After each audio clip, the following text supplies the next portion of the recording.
this phone. Okay, ready? He just had to go ahead and start. Welcome everybody. My name is Stephanie Porte. I'm the director for Organize Now. The battle for earned sick time uncovered a pattern of arrogance and greed so widespread it has united our diverse community to take our local government back. And that's what Vote Local is all about. First, I'd like to hear from Beverly Colson Neal from National Congress of Black Women. Good morning. And I'm here today because Orange Rising, which is a broad coalition of more than 20 organizations, is announcing the launch of a new campaign called Vote Local to encourage greater voter participation in the local elections. Here in the I-4 corridor, presidential elections get a lot of attention, but local elections are too easy to ignore. If we had the number of people to vote the entire ticket during election times, we would have different people in office as of today. We voted the top of the ticket in 2012, but we didn't vote the entire ballot. We vote the entire ballot. So what we've got to do is do more education to our electorates so they will understand the importance of voting the entire ballot. Also, we have a segment of voters who are independents and are no party affiliates who are not that engaged because they don't receive information regarding the local elections. We've got to do more about educating them because what is happening by them being identified as no party affiliates, they're really disenfranchising themselves because they will be left out of very crucial and important elections. So we've got some very, very, very important elections that are going to be taking place this year, and like I said, many of these people will not be able to vote in some of these elections. But we've got to reach these voters and set the bar so that we will have an excellent turnout this year. In August, we will have elections for Orange County Mayor, three district commissioner races, judges, statewide elections for governor and his cabinet. And that's a very, very, very crucial part because a lot of people don't realize that the three officers that go along with him make up his cabinet, and the cabinet also relates to so much that is hindered our communities. So what we're here today is to make a charge to educate the communities and give them compelling reasons why it's important to vote, and we're here to try to fix it. If you want, I can share this video with you. Next, I'd like to hear from Fred Barr from Community Business Association. Hi, I'm here as a citizen and also a local small business person. And I'm here also as someone that was involved in some of the work that we've been engaged with in Vote Local 2014. Chiefly our new website, which is also your new website, votelocal2014.org. And with it, it's one of the tools that we hope can deliver some useful information to voters where they can actually learn how to affect the issues that affect them. Local elections are an opportunity not only to gain power, but when you vote, you gain superpower. You don't even have to jump into a phone booth and change into a silly costume. You just go into a voting booth and you get an awful lot of bang for your vote. Often the number of people who participate in local elections is so small that every vote counts even more than in the elections people often pay attention to, which are also important. Presidential elections affect an awful lot of your life, but so do the local elections. So with the site, we not only can actually introduce people to the candidates, but more importantly, introduce them to their positions. We've done a survey, and the results will be available right there on the website. And not only that, we also connect people to tools, telling them where, how, and when to vote. There's a calendar. They can get access to the absentee ballots and so forth. So it's a very powerful tool, and voting is very powerful. Thank you. And on good government and LGBT issues, from Mary Meeks. Good morning. I'm very honored to be here today with all of my colleagues and all of these coalition partners for this kickoff of the Vote Local campaign, and I'm proud to be part of Orange Rising. I'm a constitutional law attorney and a civil rights advocate, and I've lived and worked here in Orange County for over 25 years. And I've been active in local government in a lot of different ways, as an attorney, as an advocate, and as a citizen. And I can tell you that there have been times that I have worked collaboratively with our elected officials to accomplish important initiatives, and there have certainly been times that I have fought with our elected officials to try to make sure and hold them accountable to their constituents. I can tell you that regardless of the particular issues that some of the folks here are going to be talking about, I think the first and most important thing that we care about and should care about is good government. Without good government, citizens are blocked from involvement with their government. They're denied access to their elected servants. They're denied access to the very means and the opportunity to vote. And our voices are quite often drowned out by the money and influence of big business who pay lobbyists to make sure that government makes sure that their will is taken care of, and that quite often our very existence is ignored. Good government includes transparency. It includes access to our leaders, access to the ballot box, access to the governing processes. It includes integrity and accountability, and it includes a desire and a commitment to provide essential services to our citizens. People need a government that acknowledges their existence, that hears their voices, that responds to their needs, and my God, I shouldn't even have to say this, that does not break the law. As we all know, in recent years, Orange County leaders have certainly given us plenty of examples of bad government. Flagrant violations, in some cases unrepentant violations, of public records laws, deleting text, conspiring with lobbyists to thwart the will of the people. And unfortunately, the weak laws that we currently have in place have made them be virtually not be held accountable. So in the survey that we've talked about today, we have asked candidates, for example, if they support strengthening those laws and increasing civil penalties for elected officials who violate Florida's public records laws.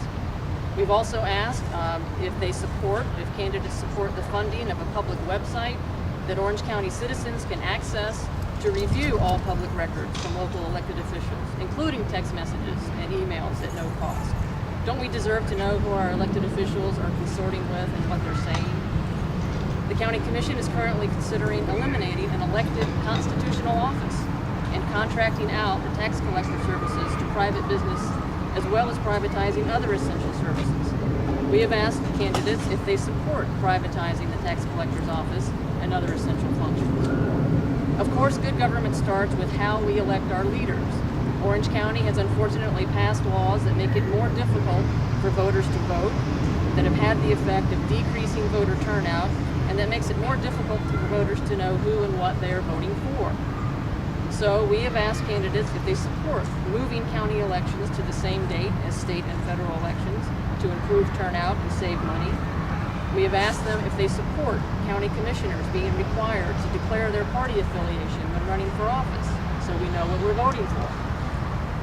We ask if they support expanding access to voting by increasing the number of polling locations and the early voting days and hours to eliminate those long lines and exhausting waits that we've all seen in recent elections.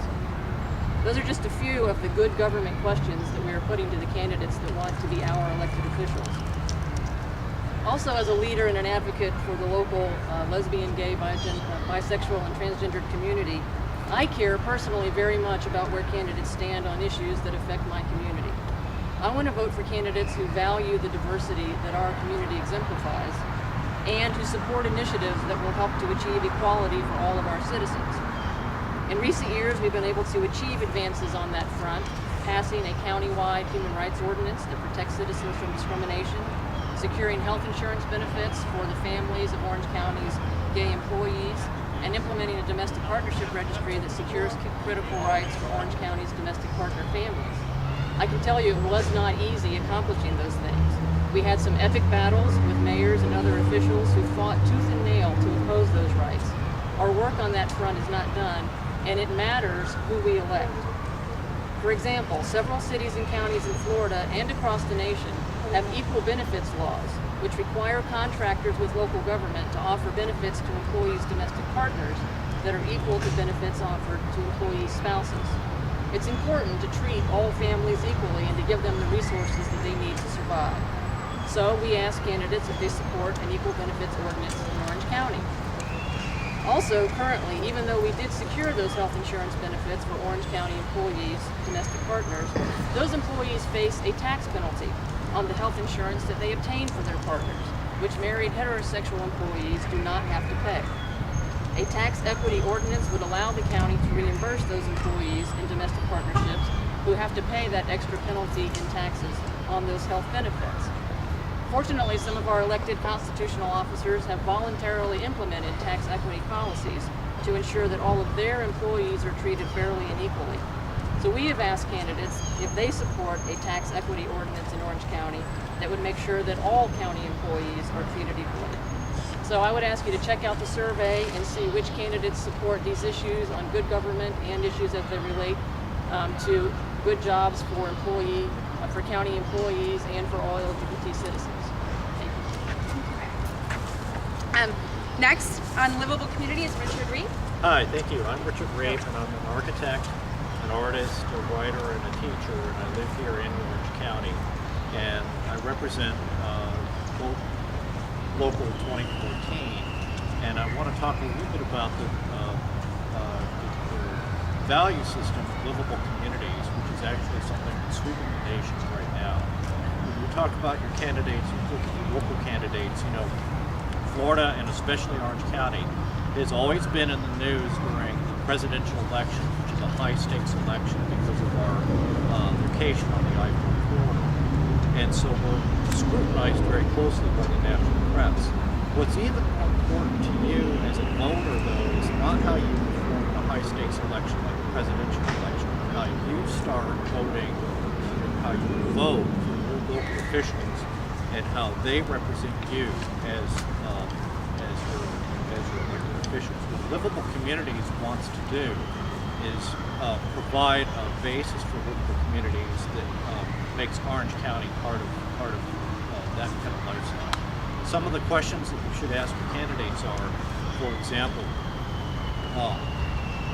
we have a livable community here that is a great place in the sunshine year-round, and so alternative forms of transportation such as bicycling, walking, besides just driving in a car, are part of our lifestyle. Yet Florida remains, Orange County remains notoriously high in terms of the amount of bicycle deaths in this country. And so ask your candidates what they want to do, how they can help to reduce the number of bicycle deaths and make this a safer place and a more livable community in that way.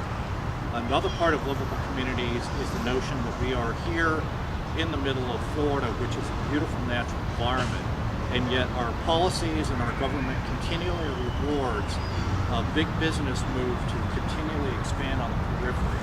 So livable communities, if you think about your community and how you want your politicians to work with you to make a livable community, ask them what they would do to either shape impact fees to reward more in-town development or otherwise discourage the Florida environment from perpetually vanishing away from it. Another part of livable communities is the idea of linking transportation networks together.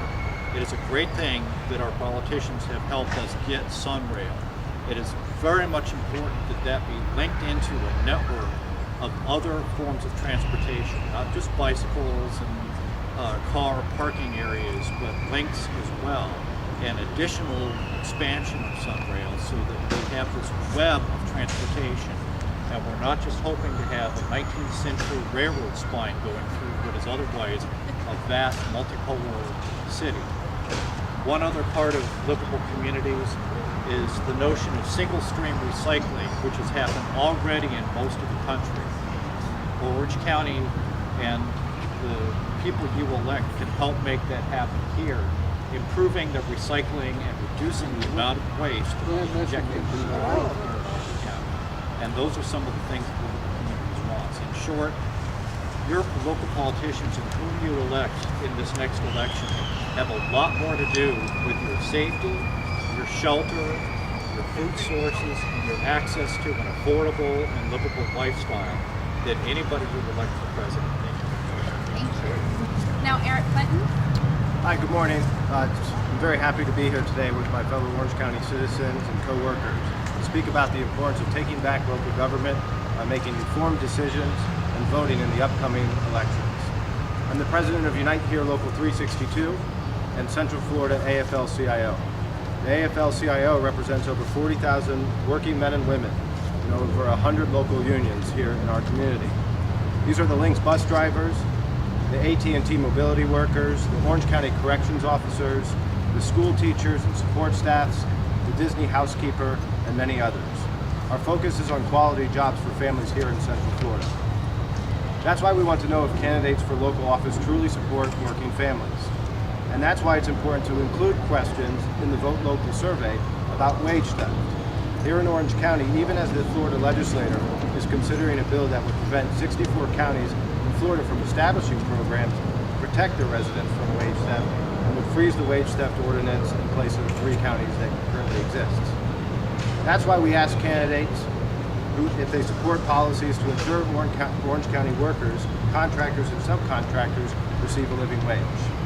And that's why we ask these candidates if they support earned sick time for all county workers, contractors, and subcontractors. We want to know where these candidates stand when it comes to issues like this, and we want to know if they support having a right to organize into a union through a fair process when taxpayer money is on the line.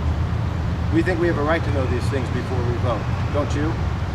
Well, now we have the answers, and now people can look for themselves and make an informed decision about which candidates truly support quality jobs in Orange County. Thank you very much. We'll see you at the polls. Even if Orange County voters approve earned sick time, it won't count because of a backroom deal to have Governor Scott and the Florida legislature preempt local sick time referendums. Following the infamous Taxgate scandal, a court ruling found that the county commission violated their own charter by keeping the sick time proposal off the ballot, and criminal fines were levied against several commissioners for destroying text messages that documented a coordinated effort with business interests in the Orange County Republican Party that corrupted the democratic process. That's one of the main reasons why we think this campaign is needed. Marcos, did you want to talk about the Brummer backfire? Sure. My name is Marcos Villar and I work for Florida New Majority. I'm a former teacher and a resident of Orange County in South Orlando. To me, it's a proud day to have behind us this diverse group of citizens from the Orange County.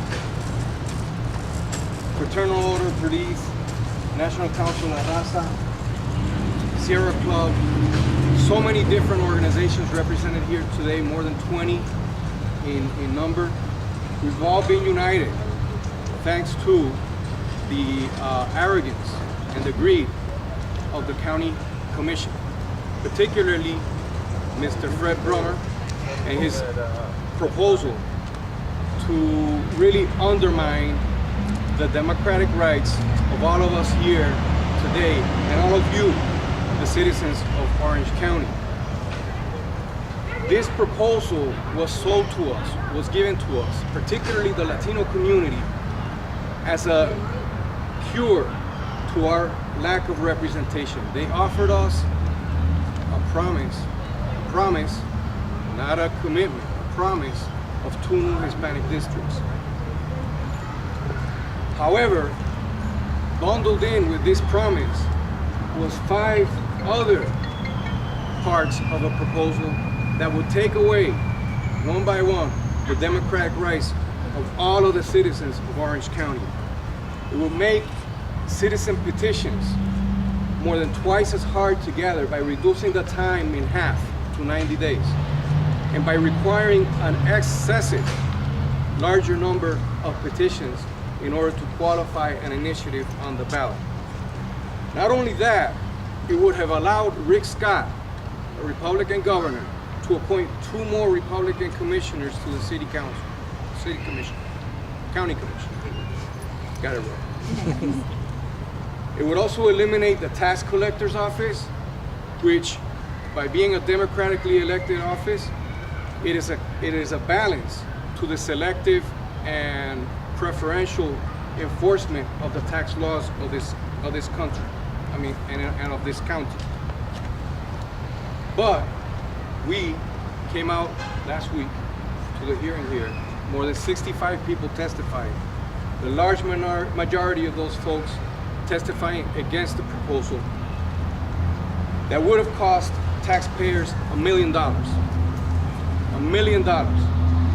It would have disenfranchised hundreds of thousands of residents here of Orange County, because it would have been a mail ballot election in the middle of May, on Memorial Day weekend, when nobody's paying attention to what's going on in government.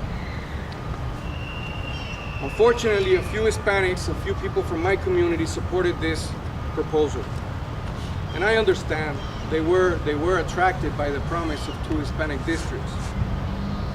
But this Hispanic, this Latino, will not trade 2 Hispanic districts.